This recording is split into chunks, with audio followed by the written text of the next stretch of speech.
हरे कृष्णा। आज की इस क्लास में सभी भक्तों का स्वागत है।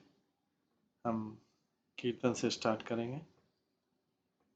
जय राधा माधव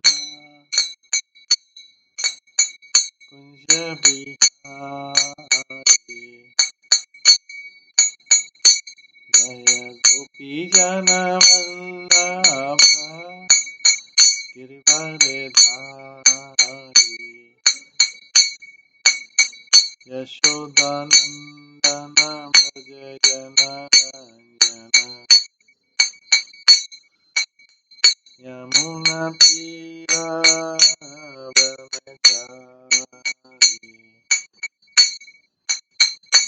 जय राधा माधव कुंज बिहारी। हरे कृष्णा कृष्णा कृष्णा हरे हरे, हरे राम राम राम हरे हरे, हरे कृष्णा कृष्णा कृष्णा हरे हरे, हरे राम राम राम हरे हरे, हरे कृष्णा कृष्णा कृष्णा हरे हरे, हरे राम राम राम हरे हरे, हरे कृष्णा कृष्णा कृष्णा हरे हरे, हरे राम राम राम राम हरे हरे, हरे कृष्णा कृष्णा कृष्णा हरे हरे, हरे राम राम राम हरे हरे, हरे कृष्णा कृष्णा कृष्णा हरे हरे, हरे राम राम राम हरे हरे,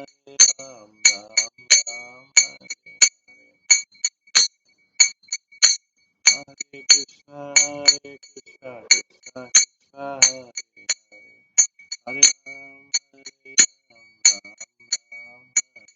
कृष्णा हरे हरे,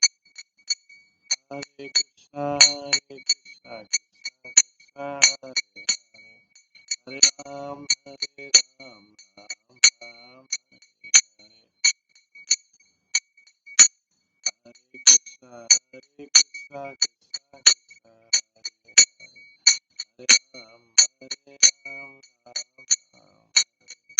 हरे, जय राधा गोविंद राधा गोविंद राधे,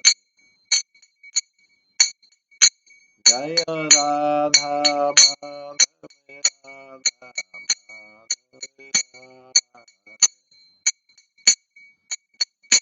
जय गौरनिताय जय गौरनिताय, गौरनिताय जय गौरनिताय,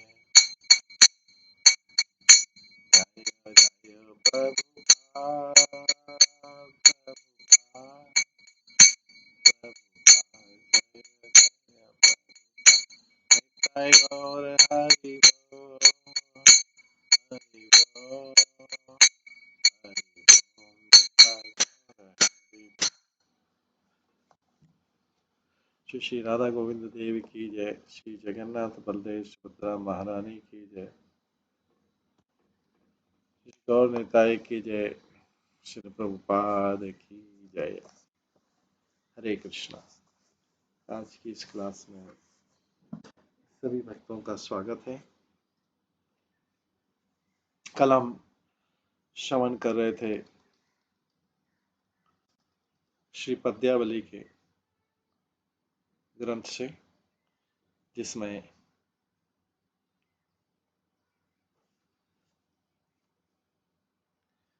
हम श्रवण कर रहे थे किस प्रकार से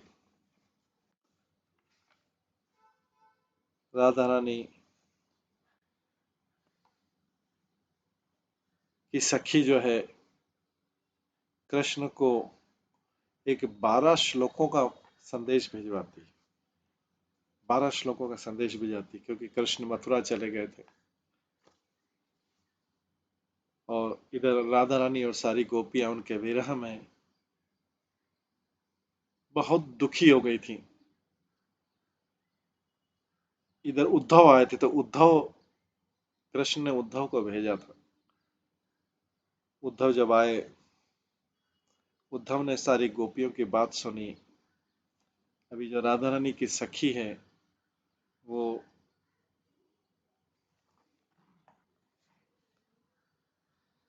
राधा रानी के दुख को भिजवाती है उसके संदेश के रूप में। इसमें 12 श्लोकों का संदेश है, 12 श्लोकों का संदेश है, जिसके जो अलग अलग कवियों ने लिखा है, जो आध्यात्मिक कवि हैं। और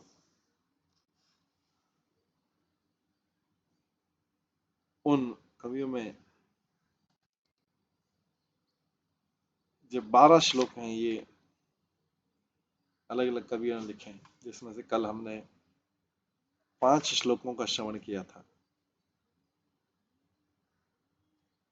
6 श्लोकों का श्रवण किया था।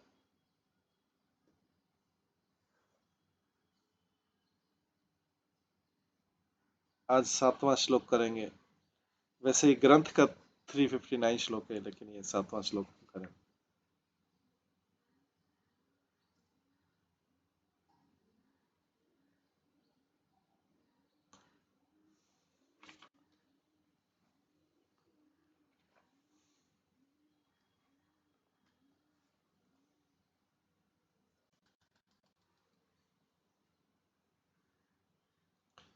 तो इस 360 श्लोक नंबर 363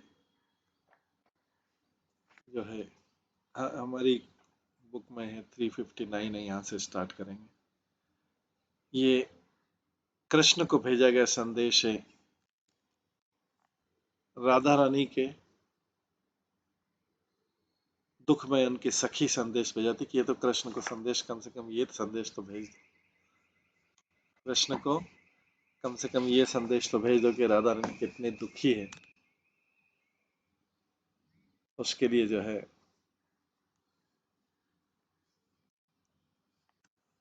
ये संदेश भिजवाया जा रहा है। तो संदेश में कहते हैं,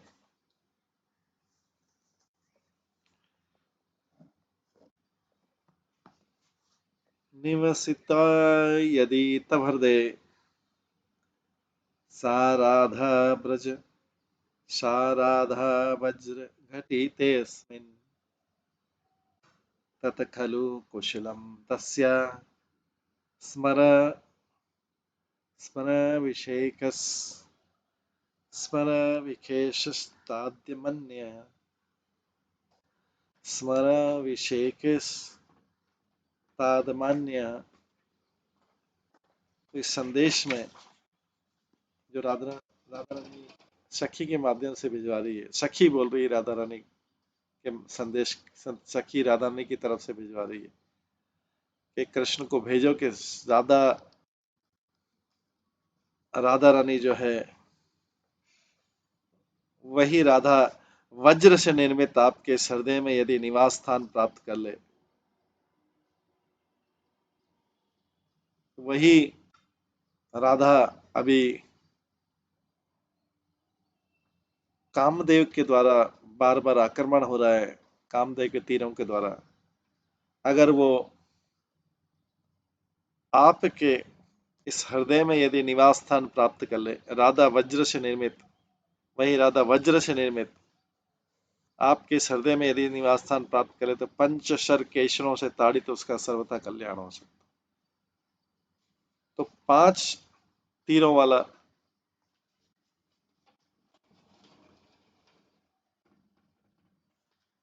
5 तीरों वाला जो कामदेव है उससे वो सुरक्षित हो सकती है, उसका कल्याण हो सकता है। हे कृष्ण, वही राधा वज्र से निर्मित आपके हृदय में यदि निवास स्थान प्राप्त कर।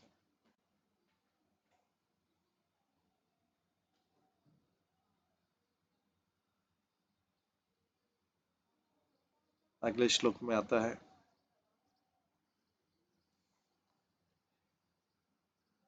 उन्मीलन्ति नखेलोनिः उन्मीलन्ति नखेलोनिः वहति क्षमा चैलामृण।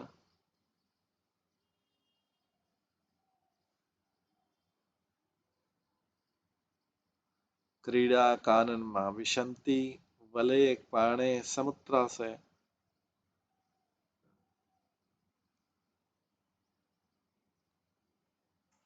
उन्मीलन्ति नखेलोनिः वहति क्षमाञ्चलेनावणम्।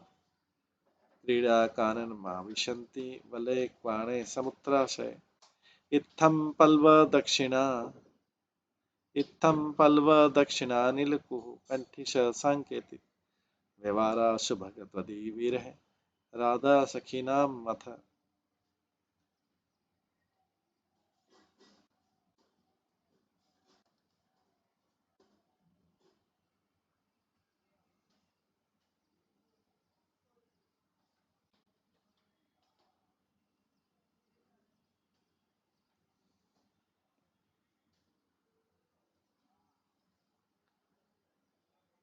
और हे सुबह कृष्ण, तुम्हारे विरह के समय राधा की सखियों की पल्लव दक्षिणानील और कोकिल के प्रति परस्पर इस प्रकार की सांकेतिक उक्ति प्रतीत होती। तो एक सखी बोलती है,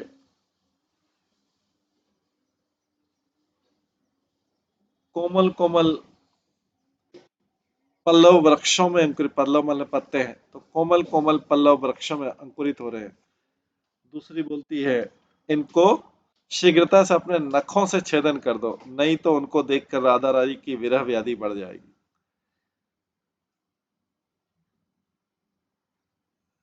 फिर दूसरी सी सखी बोलती है, दक्षिण वायु छा रहा है, मतलब हवा इस प्रकार से दक्षिण की तरफ बह रही है। तो दूसरी सखी बोलती, उसके बाद अगली सखी बोलती है कि अपनी साड़ी के अंचल से, रेशमी अंचल से इसको रोक दो हवा को। अगली सखी बोलती है,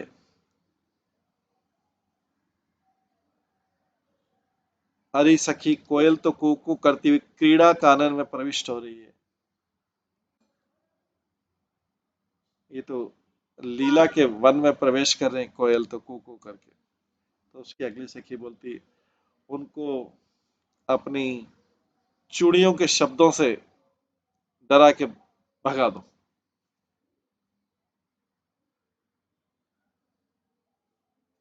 और फिर बोलती कि है सुंदर कृष्ण, हैंडसम कृष्ण,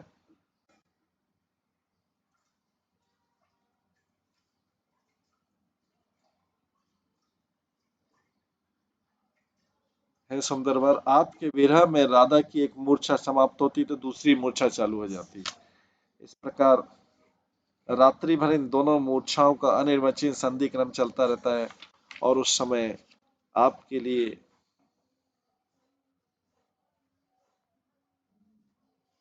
उस समय आपके लिए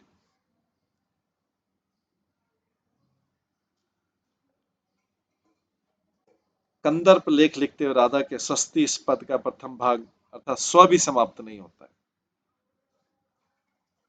अर्थात मूर्छाओं की अधिकता से रात में एक अक्षर भी नहीं बन पाता है। वो राधा रानी लेख लिखना चाहती, आपको पत्र लिखना चाहती।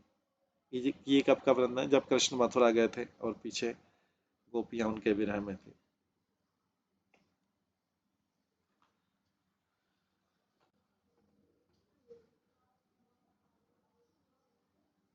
और इस प्रकार से जो ऊपर वर्णन है कि हवा बह रही है, इसको रोक दो, पुष्प खिल रहे हैं, इसको नाखून से कट कर दो, और कोयल कुक्कू कर रही है, इसको अपनी चूड़ियों की आवाज से भगा दो।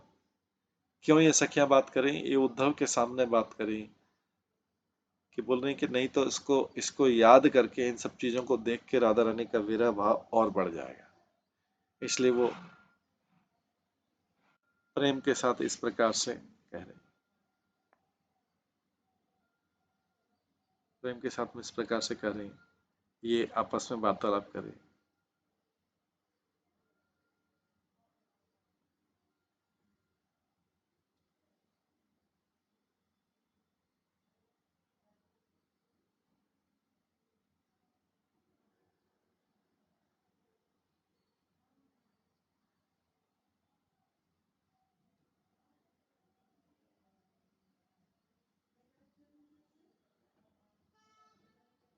आगे है, अगले श्लोक में बोलते हैं,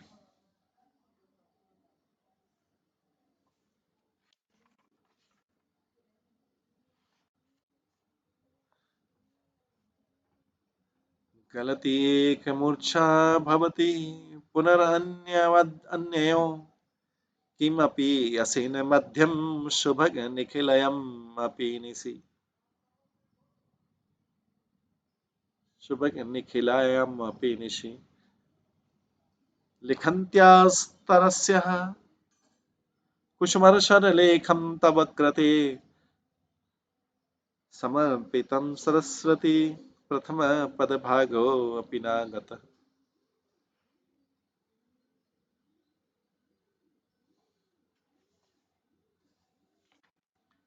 अगले श्लोक में बोल रहे हैं, हे केशव,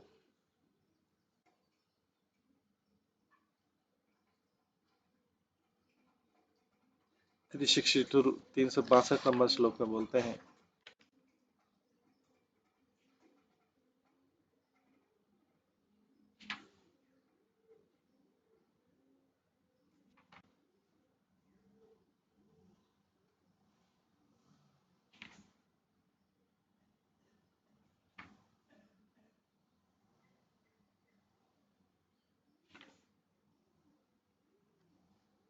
गलतिक्य मूर्छा भवति।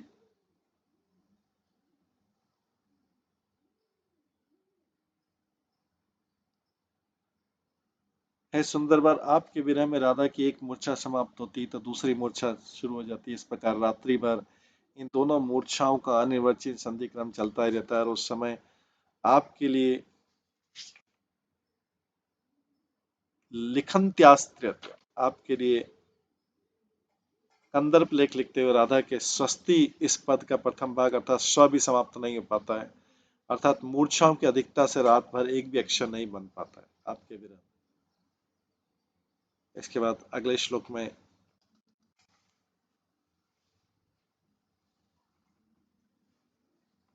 अगले श्लोक में बता रहा, चित्राय त्वयि चिंतिते तनु भवा चक्रे ततज्जम धनुर वर्ती धर्तुं मा पागतेऽंग लीयुगे बाणे गुणे योजितः प्रारब्धे तव चित्रकर्मणि धनुर्मुक्तास्त्र भिन्न वृषम् भित्तिं दागबलम्ब्यं केशव चिरं सा तत्र चित्रायते।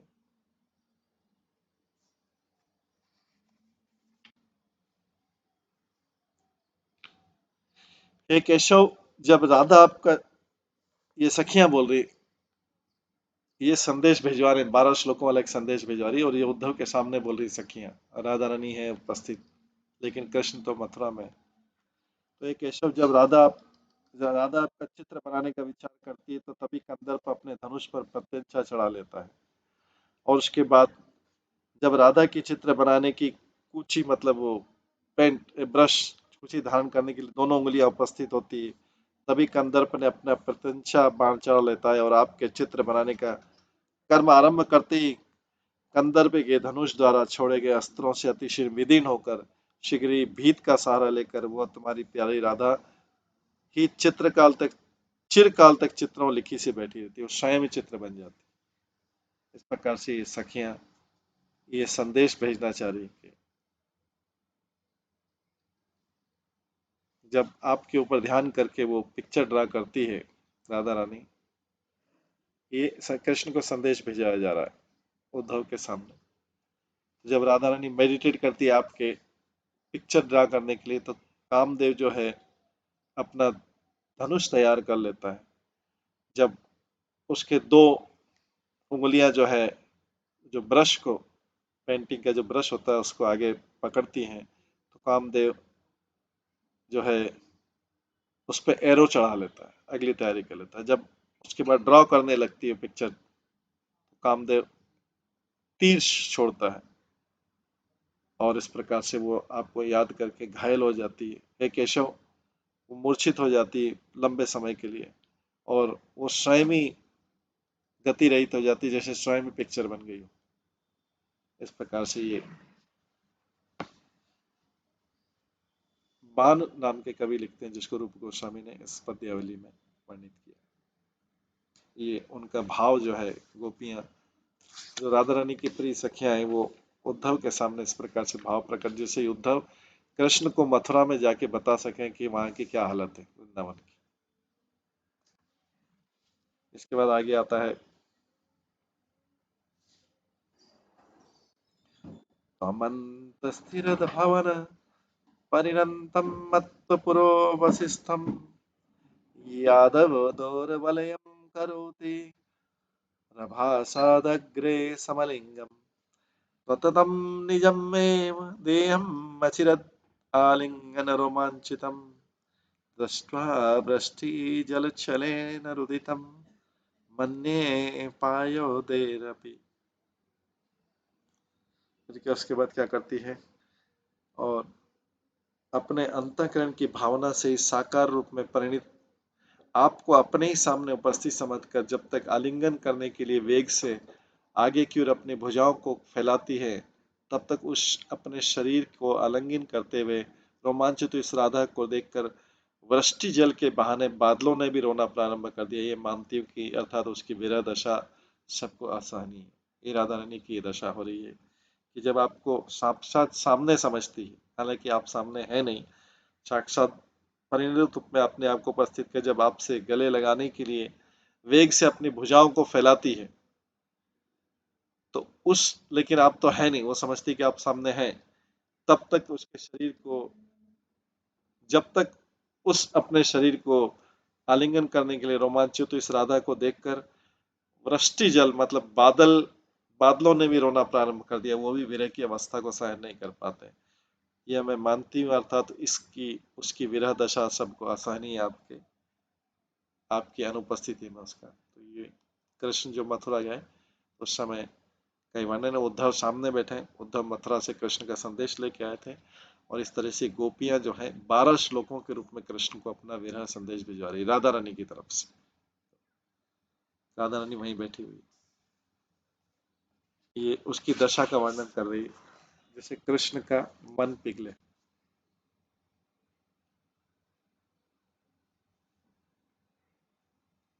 इसके बाद अगले श्लोक में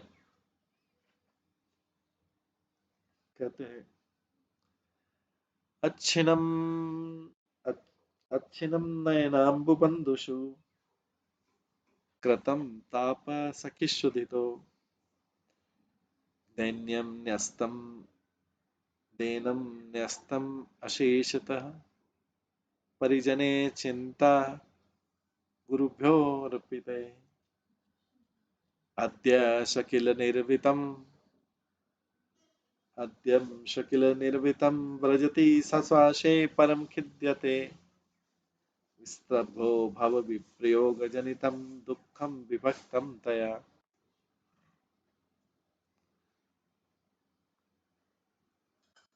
राधा रानी की दशा का आगे वर्णन करते हैं,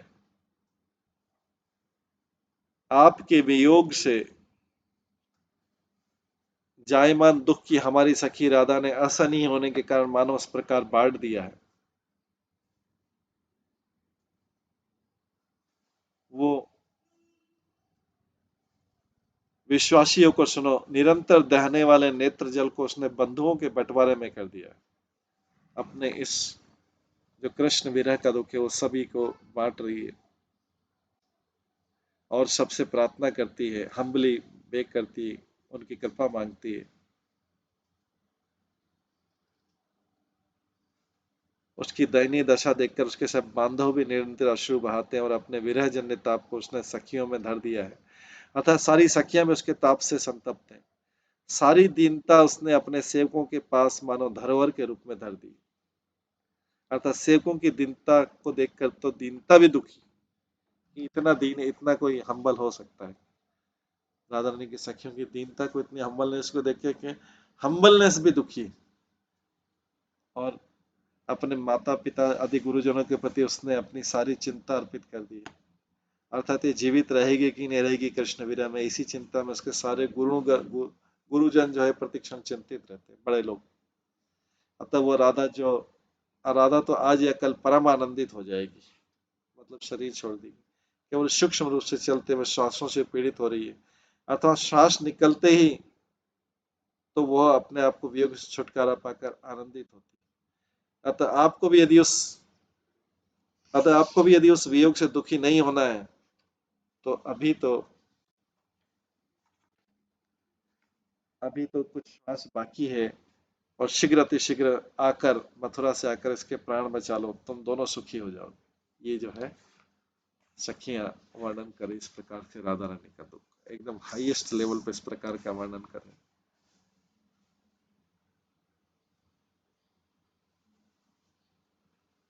वो कुछ सखियों के सामने आंसू बहाती और दूसरे मित्रों के साथ में कृष्ण विरह का दुख शेयर करती है और उनसे कृपा मांगती, हम्बल मर्सी मांगती, नम्रता पूर्वक उनसे कृपा मांगती। और इस राधा रानी के कारण उसके जो है सुपीरियर हैं और जो बड़े लोग हैं और गुरुजन है वो चिंतित रहते हैं। ये इस प्रकार से राधा रानी आपके विरह में हमेशा से दुखी है, अभी शांत हो जाइए, वो परमानेंटली हैप्पी हो जाएगी कल तो। वो केवल श्वास लेके इस प्रकार से पीड़ित है और आपका इंतजार कर रही है। अभी कुछ श्वास बाकी है, इसलिए आप मथुरा से जल्दी आ जाइए, तुम दोनों सुखी हो जाओ। इस प्रकार से सखियां जो है कृष्ण को संदेश भिजवा रही है। ये एक के बाद एक 12 श्लोकों में।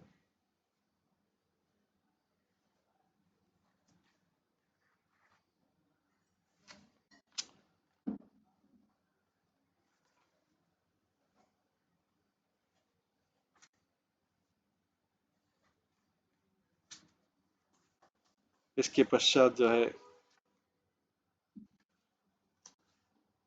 अब जो है टॉपिक चेंज होता है। ये 12 श्लोक हमने संदेश कृष्ण में, जो सखियां कृष्ण को संदेश भिजवाना चाह रही हैं, और अभी राधा रानी के जो शब्द हैं वो प्रेम और क्रोध से मिले, वो शब्द सुनते हैं। राधा रानी के शब्द जो प्रेम और क्रोध से, राधा का प्रणय और क्रोध युक्त वचन है, इसमें हम श्रवण करेंगे। राधा रानी बोलती, मुख माधुर्य स्मृध्या पर हृदयस्य गृहीतरी प्रसभम कृष्णात्मनि पर पुरुषे सोहद्र कामस्य का शरीराश।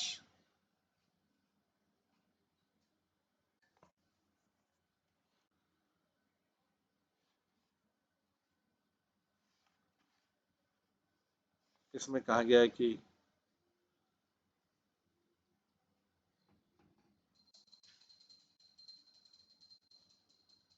जो 365 नंबर श्लोक में कहा गया है कि श्री राधिका की मूर्छा जब कुछ शांत हुई तब बोली, अरे सखी क्या बड़बड़ा रही हो, सुनो।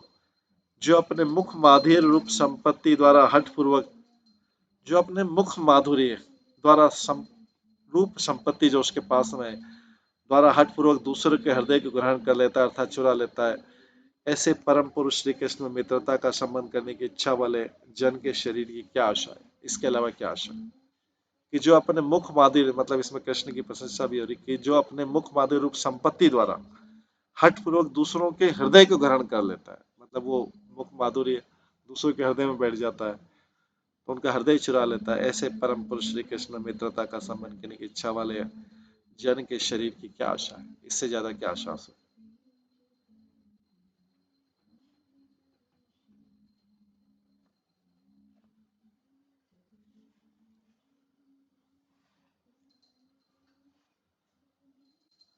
इसके बाद एक जोकिंग मैसेज जो है, थोड़ा हंसी मजाक वाला जो संदेश है, वो राधा रानी भेजती कृष्ण को। उद्धव सामने बैठे हैं।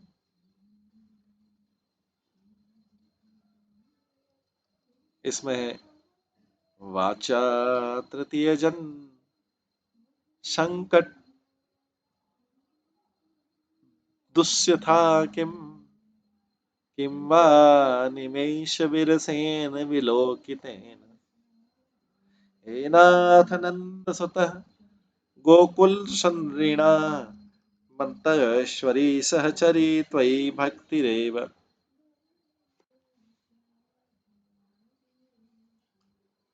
राधा रानी कहते हैं, नाथ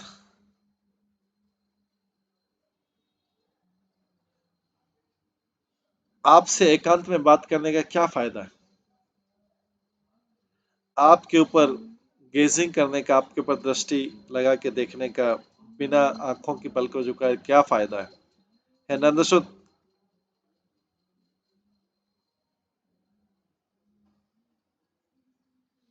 इसके बाद बोलती है, हे नंदसुत, प्रथम तो हम और तुम दोनों प्रेम के संबंध से प्रेम का हम तुम दोनों में प्रेम के संबंध से प्रेम का द्वैत था।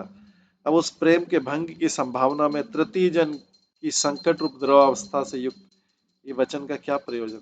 और मथुरा जाते समय आपने निमेष रहित दृष्टि से जो रसपूर्वक जो देखा था, अब बीते हुए उस अवलोकन से भी हमारा क्या कार्य सिद्ध हो सकता है, जब तक कि आप साक्षात दर्शन नहीं दे रहे।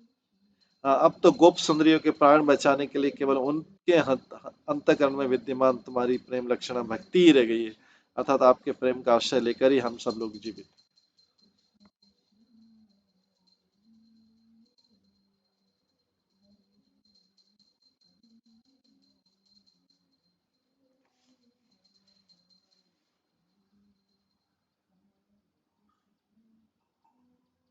अब तो ये जो खाली प्रेम है जो उन्होंने अपने सपने अपने हृदय में धारण कर रहा है,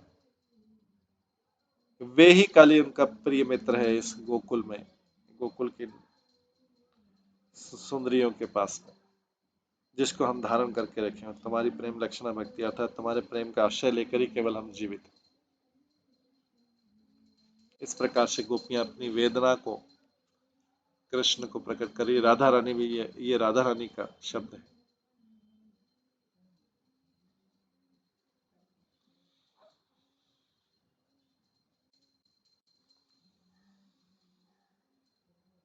इसके बाद लेटर भेजते हैं, बहुत उचित संदेश है, यथार्थ संदेश जिसको बोल रहे हैं, वो भेजा जा रहा है। मुरली कल निकमेण या गुरुलज्जा भरमप्यजिणन मुरली मुरली कल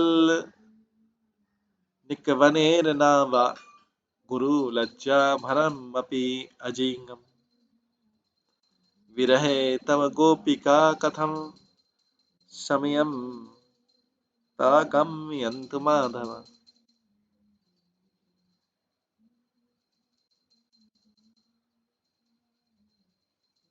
है माधव,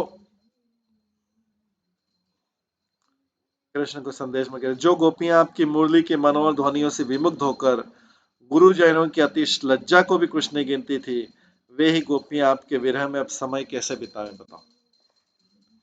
वे गोपियां जो आपकी मुरली के मनोहर ध्वनि से इतने विमुग्ध थी कि गुरुजनों की, बड़े लोगों की लज्जा को भी नहीं गिनती थी आपकी ध्वनि से, अब वो क्या करें सारी गोपी, अब आप तो है नहीं, आप वो अपना समय कैसे बिताए।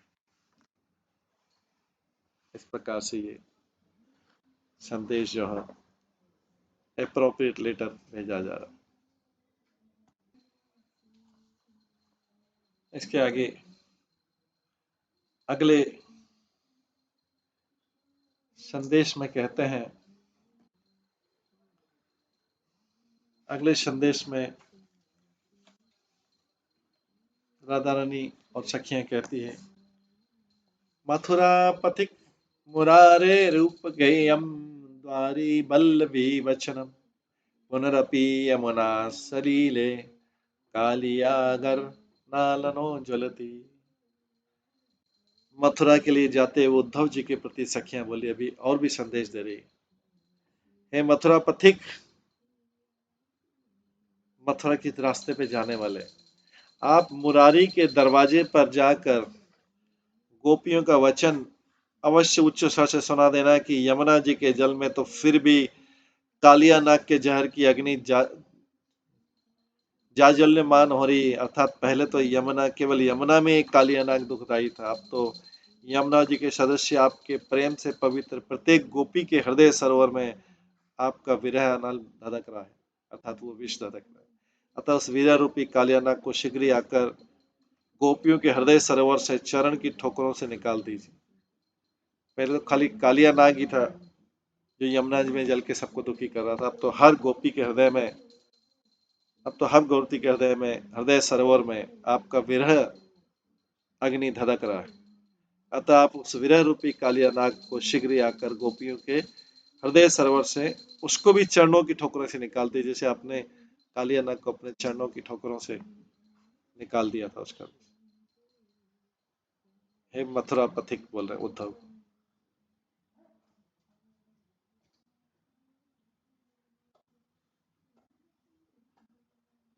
और उनसे ये भी बोलना कि मथुरा में जो यहाँ पर वृंदावन में कालिया नाग फिर से यमुना में प्रवेश कर गया आपके जाने के बाद। ये सब जो है गोपियों के विरह और राधा रानी के विरह की कृष्ण के पास संदेश में।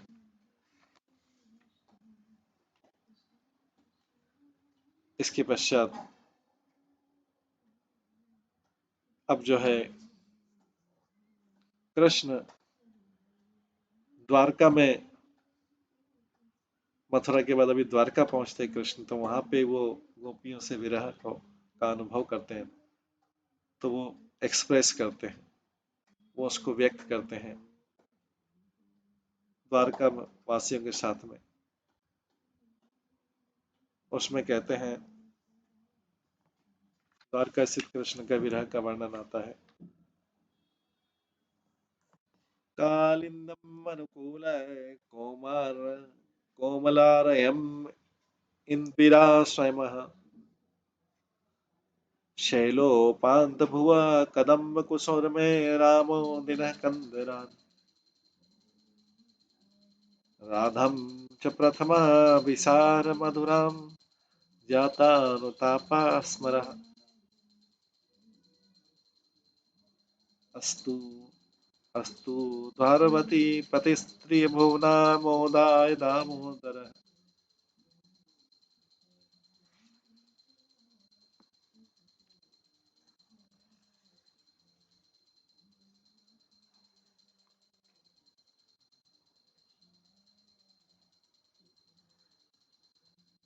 उसको स्मरण करके द्वारका में जैसे कहते हैं कि अनुकूल एवं कोमल प्रवाह वाली श्री यमुना जी का, नील के कमल के समान श्यामण वाली गोवर्धन पर्वत की समीप की भूमियों का और कदम के पुष्पों की सुगंध से आमोदित कंदराओं का एवं प्रथम अभिसार में मधुर श्री राधिका जी को बार बार स्मरण करते हुए ब्रजवासियों के विरह से विकल श्री द्वारकानाथ भक्त वत्सल दामोदर त्रिभुवन के हर्ष कारक हों।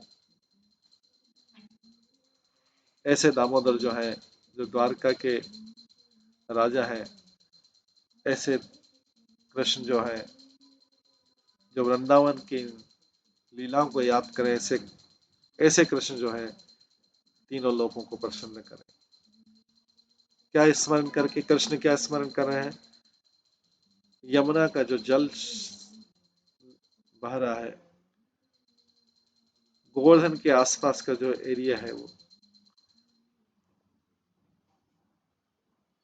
और जो नील कमल के समान है गोवर्धन के आसपास की भूमि, और गोवर्धन कदम के पुष्पों से सुगंधित कंदराओं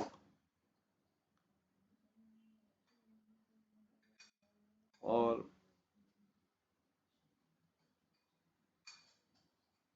राधा रानी से मिलन, इन सबको याद करके कृष्ण को विरह होता है। ऐसे कृष्ण को विरह होता है। कृष्ण के इस प्रकार ब्रजवासियों के विरह से विकल श्री द्वारकानाथ भक्त वत्सल दामोदर त्रिभुवन के हर्षकार।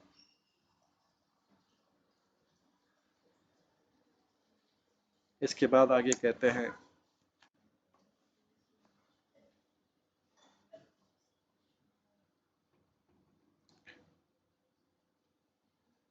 कामं कामयते न केलं, कामं कामयते न केली, नलिनं नमोदते कुमुदी, निस्यन्देरना सम निस्यर्देन समीहते मृगदशालमाल पलिलामपि, सिद्धम् एष निशाल सिद्धम् एष निशाशनिसः तनुर्भोग तनुर्भोगाभिलाषी से अंगे स्तमयति चेतसि ब्रजवधू माधाय मुग्धो हरि।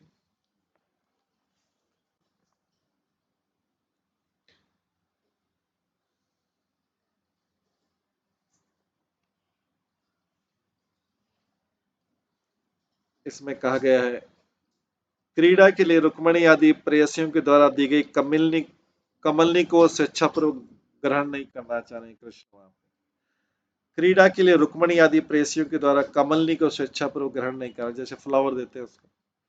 चंद्रमा की चंद्रिका के प्रभाव से भी प्रसन्न नहीं हो रहे। मृगनयनी राजकुमारियों से भी परस्पर वार्तालाप नहीं करना चाहते कृष्ण की स्थिति द्वारका में। केवल श्री राधिका जी को हृदय में धारण करके उनके विरह से दुखी होते विमुक्त श्री हरि ब्रजवासियों के मिलने की अभिलाषा से आलस युक्त अंगों से प्रत्येक रात्रि में खेद का अनुभव करते हैं। विशेष क्या कहें, विरह विकलता के कारण उनको अपना शरीर भी असहनीय हो रहा है।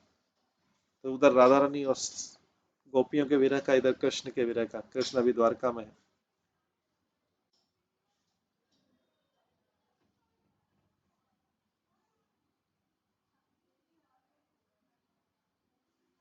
वो रात में जो कमल खिलते हैं, कमलिया, उसको भी रुक्मणी द्वारा कमल दी गई कमलियों को भी स्वीकार नहीं कर रहे हैं, इच्छा नहीं उनकी। चांदनी भी उन्हें प्रसन्न नहीं कर रही। वो अपनी मृग नयनी रानियों से भी बात करने में उनको कोई प्रसन्नता नहीं हो रही। वो अपनी रात्रि जो है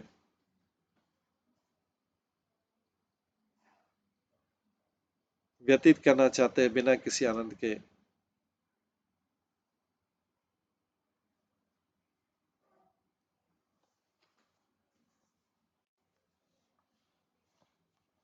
विशेष क्या है, विरह विकलता के कारण उनको अपना शरीर भी असहनीय लग रहा है। केवल राधिका जी को हृदय में धारण करके उनके विरह से दुखित विमुक्त श्री हरि ब्रजवासियों से मिलने की अभिलाषा से आलस युक्त अंगों से प्रत्येक रात्रि में खेद का अनुभव करते हैं। ये कृष्ण की भी दशा है। एक कवि वर्णन करा जिसको रूप गोस्वामी ने आगे लिखा। उसके बाद आगे बोलते हैं, रत्न छाया छुरिता जलधो मंदिरे द्वारकाया, रुक्मणीयापि प्रबल पुलको भेदम आलिंगत्य स विश्वम्पायनमर्शना यमुना तीरे वनिर्कुंजे। राधा केली भार परिमल, ध्यान मूर्छा मुरारे।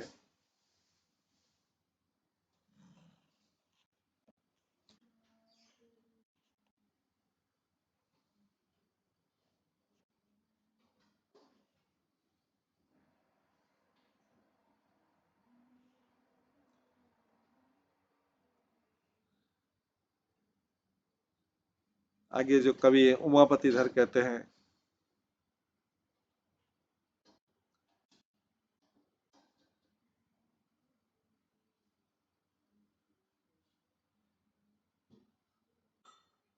हालांकि अभी भीतों में लगे हुए रत्नों की कांति जो समुद्र में प्रतिबिंबित हो रही है, ऐसे राजमहल में श्री द्वारका में विशिष्ट पुलकाविली पूर्वक रुक्मणी जी के द्वारा आलिंगित हुए ऐसे मुरारी की ध्यान में मूर्छा विश्व की रक्षा करे। वह मूर्छा जिसके ध्यान में आई सो कहते हैं द्वारका में विराजमान श्री हरि को कोमल यमुना तीर में बेंत की कुंज में श्री राधा के साथ हुई जो क्रीड़ा है उसको अतिशय सुगंधी की याद आने से प्रेम मूर्छा। तो हालांकि अभी रुक्मणी देवी द्वारा आलिंगित है यहाँ पे भगवान द्वारका में उस महल में जो रत्नों से जटित है, लेकिन वो वहां पे रह के राधा रानी के साथ जो उनकी क्रीड़ा हुई है वृंदावन की कुंजों में, बेत के कुंजों में, उसको याद करके उसको याद करके यमुना के किनारे जो ये वो मूर्छित हो रहे हैं, उनको प्रेम में मूर्छा आ रही, ये श्री कृष्ण की दशा है।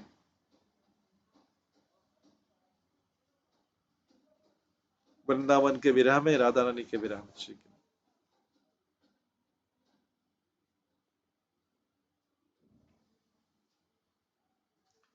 आगे कहा जा रहा है,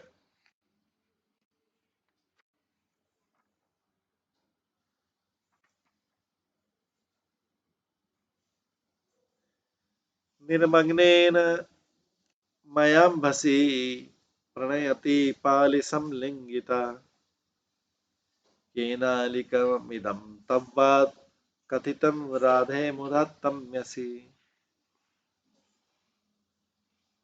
इति इति उत्स्वपन् परम्परासु शयनेषु वचस्सर्गिणो इति उत्स्वपं परम्परासु शयनेषु वचसानङ्गिनो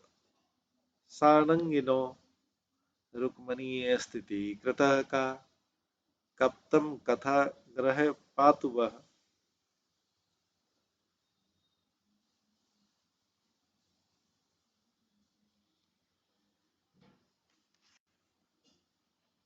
तो कृष्ण आगे कहते हैं,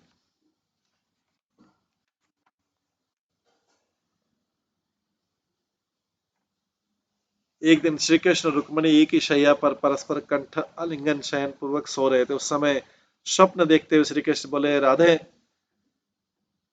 क्रीडार्थ यमुना जल में गोता लगाते मैंने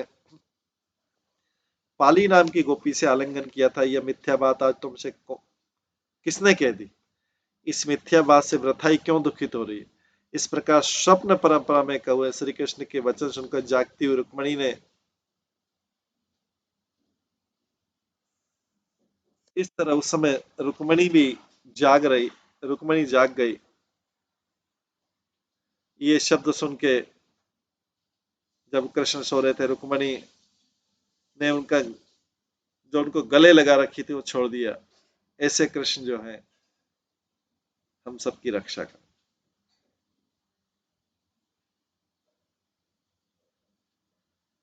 जब कृष्ण के ऐसा स्वप्न आ रहा हो, ऐसे वाक्य सुन के रुक्मणी ने जो उनको गले लगा के सोई हुई थी उनको गला उनका छोड़ दिया, उनका आलिंगन छोड़ दिया, क्योंकि वो अभी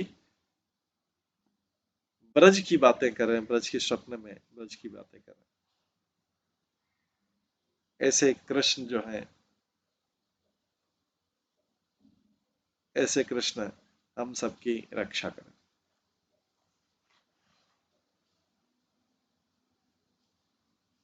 अब जो वृंदावन की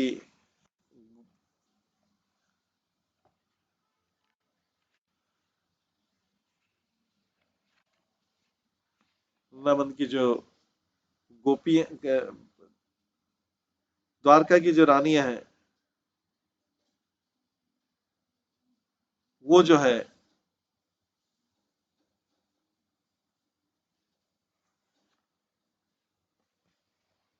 वो बता रही हैं, अभी वृंदावन की रानियां इस बारे में बता रही है।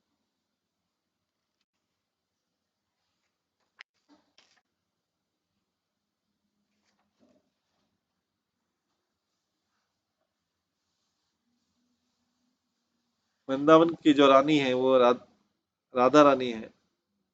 उनके विरह के शब्द जिसको बोल रहे हैं वृंदावनेश्वरी विरह गीतम, उसको अब हम कल की क्लास में श्रवण करेंगे। आज की क्लास को यहीं पे विराम देते हैं। तो ये सब जो है विरह के गीत चल रहे हैं, गोपियों का कृष्ण से विरह। और कृष्ण जब द्वारका चले जाते हैं तो भी, हालांकि रुक्मणी और सब उनको प्रसन्न करने की कोशिश करें, लेकिन फिर भी वो ब्रजवासियों से विरह का अनुभव कर रहे हैं। ये कृष्ण की लीला है।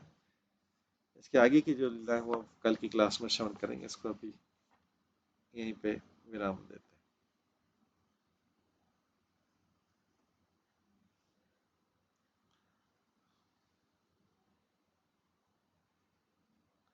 हरे कृष्णा। सभी भक्तों का बहुत बहुत धन्यवाद। राधा कृष्ण लीला से संबंधित पद्यावली ग्रंथ की जय। श्री रूप गोस्वामी की जय। श्री प्रभुपाद की जय। सभी भक्तगणों की जय। हरे कृष्णा कृष्णा कृष्णा हरे हरे, हरे राम राम राम। सभी भक्तों का बहुत बहुत धन्यवाद।